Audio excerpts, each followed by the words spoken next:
people actually think this guy's serious about having another election? Wake up. You will lose your country. Again, it's not about Democrats, it's about all of us. These guys are not screwing around. But we're not going to play with one hand tied behind our back. They don't play by the same set of rules. I'm sick and tired of Democrats being on the losing end in this country and our democracy being on the losing end. Newsom's comments come as the DNC also held that summer meeting, the party pushing for unity in their battle against Trump. And Newsom's had some viral moments here with his account over on X. I'm so pleased to bring in right now former California gubernatorial candidate Larry Elder. He is also a conservative talk show host and co-founder of Old Glory Bank. Larry, great to see you today. Welcome into Newsline. Thank you. You know, Gavin Newsom has a lot of problems in his state, but everything he wants to talk about is the fact that it is going to be no more elections. It's going to be President Trump forever and forever. I mean, it is a message that now he is trying to really sell. It seems that he's getting some success on social media trying to mock President Trump. But, you know, the wider picture is 2028 is a long time away.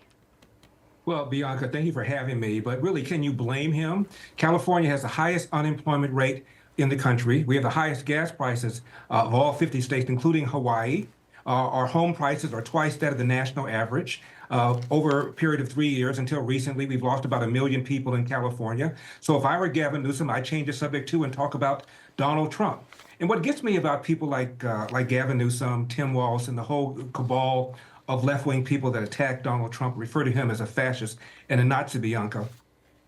The purpose of the Second Amendment is to prevent a tyranny by a tyrant, by a dictator, by a Nazi, by a fascist. The same people that want more gun control legislation are the very same people calling Donald Trump a fascist, which is exactly the whole point behind the Second Amendment, to prevent somebody like that from taking power. So which is it? Do you really believe he's a fascist? If you really believe he's a fascist, why would you want to take guns out of law-abiding Americans to prevent the very takeover that you claim Donald Trump has engaged in? And regarding more legislation for gun control, we've got everything that you can imagine here in California.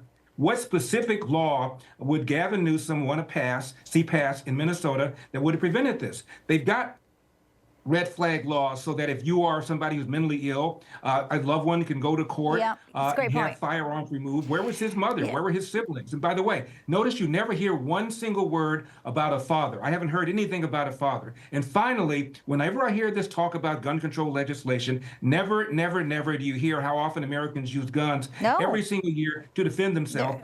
But they might have very well been dead. Barack Obama ordered the CDC to do and they're mad people are praying. Yeah, Barack Obama ordered the CDC to do research on existing defensive uses of guns, and they found at least one defensive use for every time a gun was used to take a life. So people like that never look at the other side. Let me get in some other topics here. Let me jump in. I mean, you know what they didn't get, unfortunately, when you talk about Tim Cabal at the Cabal and Tim Walz, they actually begged for help. This school was a Catholic school.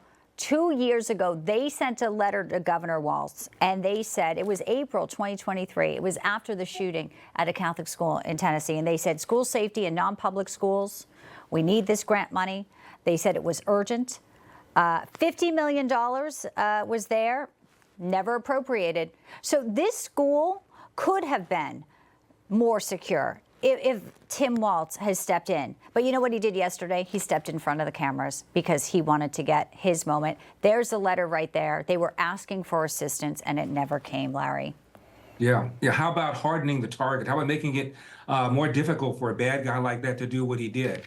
Now, I know these are two different countries, but in Israel, you don't have shootings like that at schools because they've hardened the targets. They've given teachers the right to defend themselves, to have firearms, something that the left won't even discuss here in America.